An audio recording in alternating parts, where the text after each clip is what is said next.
வித்யா கொலை வழக்கு மரண தண்டனை கைதி தற்கொலை. வீட்டார் சடலத்தை ஏற்க மறுத்ததில் அரசாங்க செலவில் நல்லடக்கம்.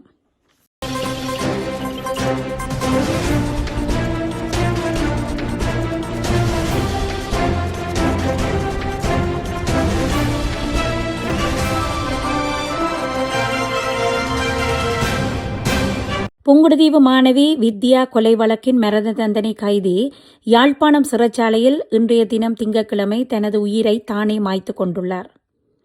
புங்குடுதீவு பகுதியைச் சேர்ந்த பூபாலசிங்கம் ஜெயக்குமார் வயது 46 என்பவரே இவ்வாறு உயிரிழந்துள்ளார். புங்குடுதீவு பகுதியைச் சேர்ந்த பாடசாலை மாணவி சிவலோகநாதன் வித்யா கடந்த 2015ஆம் ஆண்டு மே மாதம் 19ஆம் திகதி பாடசாலைக்கு செல்லும் போது கடத்தப்பட்டு கூட்டு பாலியல் வன்புணர்வுக்கு உட்படுத்தப்பட்டு படுகொலை செய்யப்பட்டார்.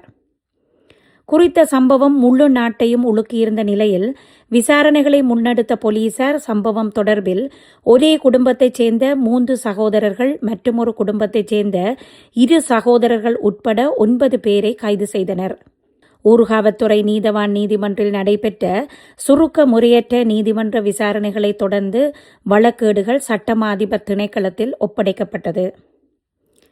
அதனைத் தொடர்ந்து 2017ஆம் ஆண்டு ஜூன் மாதம் வடமாகாணத்தில் முதலாவது ட்ரையல் அட்பார் தீர்ப்பாய முறையிலான நீதிமன்ற அமர்வு அப்போதைய மேல் நீதிமன்ற நீதிபதி பாலேந்திரன் சசி மகேந்திரன் தலைமையில் மேல் நீதிமன்ற நீதிபதிகளான அன்னலிங்கம் பிரேம்சங்கர், மாணிக்க வாசகர் இளஞ்செழியன் ஆகியோர் இணைந்து விசாரணைகள் நடைபெற்றது. இதன்போது 9 எதிரிகளுக்கு எதிராக 41 குற்றச்சாட்டுகள் சுமத்தப்பட்டிருந்தன. ட்ரையல் அட்பார் தீர்ப்பாய முறையிலான விசாரணைகள் நடைபெற்று தீர்ப்பாயம் கடந்த 2017ஆம் ஆண்டு செப்டம்பர் மாதம் 27ஆம் திகதி இருவர் மீதான குற்றச்சாட்டுக்களை சந்தேகத்துக்கிடமின்றி நிரூபிக்க முடியாமையால் இருவர் விடுதலை செய்யப்பட்டதுடன் ஏனைய 7 பேருக்கும் மரண தண்டனை விதித்தும் 30 வருட சிறை தண்டனையும் விதித்து தீர்ப்பளித்தது.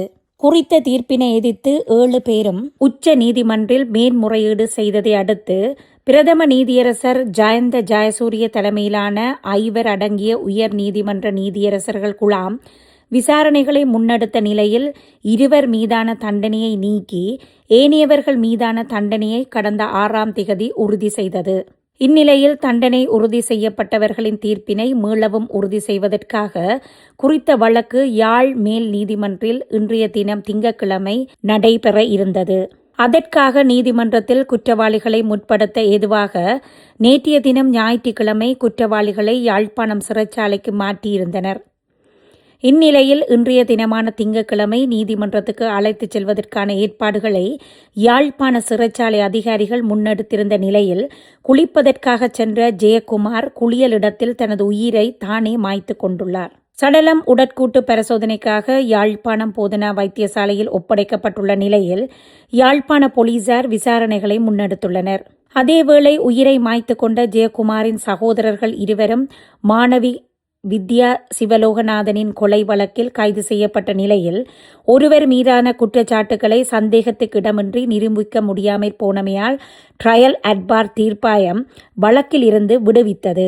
ஜெயக்குமாரும் மற்றைய சகோதரனும் மரண தண்டனையை அனுபவித்து வந்த நிலையில் சிறையில் நோய்வாய்ப்பட்டு ஒருவர் உயிரிழந்த நிலையில் தற்போது மற்றையவரான பூபாலசிங்கம் ஜெயக்குமார் தனது உயிரை தானே மாய்த்து உயிரிழந்துள்ளார். சம்பவ இடத்துக்கு நீதவான் சென்று உடலை பார்வையிட்ட பின்னர் சடலம் யாழ் போதனா வைத்தியசாலைக்கு வைத்திய பரிசோதனைக்காக அனுப்பி வைக்கப்பட்டது.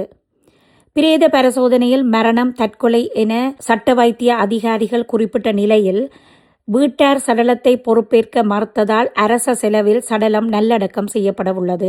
இந்த கூட்டு பாலியல் வன்கொடுமை நீலப்பட விவகாரத்தை முன்னிலைப்படுத்தியே இடம்பெற்றது. இதன் பிரதான சூத்திரதாரி சுவிஸ்குமார். இவரும் 9 பேர் கைது செய்யப்பட்டு 7 பேருக்கு மரண தண்டனை விதிக்கப்பட்டது. விதவை தாயின் கண்ணீருக்கு விடை சொல்லும் அதிகாரம் இவருக்கும் இல்லை. கணவனை இழந்த நிலையிலும் 3 பிள்ளைகளையும் தனியொருவராக இருந்து வளர்த்து கண்ணுக்கு முன்னால் குற்றுயிராக சிதைக்கப்பட்ட உடலத்துடன் நீதி கேட்ட தாய்க்கு ட்ரையல் அட்பார் நல்லதொரு தீர்ப்பை வழங்கியது. இருந்தாலும் அதை எதிர்த்து உச்ச நீதிமன்றம் போனவர்களையும் வித்யாவின் சாபமும் விதவை தாயின் கண்ணீரும் விட்டு வைக்கவில்லை. மரண தண்டனை நிறைவேற்றப்படாத நாட்டில் மரண தண்டனை பெற்ற ஒரு கைதி தனக்கே தான் கொடுத்த தண்டனை வித்யாவின் ஆத்மா இளைப்பாற்றுக்கு வழி சமைக்கும். ஒருவரின் மரணத்தை பார்த்து சந்தோஷப்படுவது மனித பண்பல்ல. என்றாலும் ஒரு சிறுமியை சிதைத்து அணுவணுவாக சித்திரவதை செய்து முட்புதருக்குள் இன்பம் கண்டவர்களுக்கு கிடைத்த தண்டனை வரவேற்கத்தக்கது. இவர்களை வெளியில் விட்டால் ஊரே பாதித்துவிடும் என்ற கருத்து வழக்கு நேரத்தில் நீதிமன்ற படிவரை பொதுமக்களால் பேசப்பட்டது. அதேபோல் விசாரணை நடைபெறும் பொழுது என்றுமில்லாதவாறு பாதுகாப்பு வழங்கப்பட்ட குற்றவாளிகளும் இவர்கள்தான். சிறை கைதிகளுக்கு பாதுகாப்பு வழங்கி தண்டனை பெற்று கொடுத்து கவனமாக அழைத்து வர முற்பட்டவர்களுக்கு தெரியும், இனி எமக்கு விடுதலை இல்லை, மரணம்தான் என்பதை உணர்ந்து தவறான முடிவு எடுக்கப்பட்டு விட்டது. இந்த தண்டனை பலருக்கும் ஒரு பாடமாக அமையட்டும்.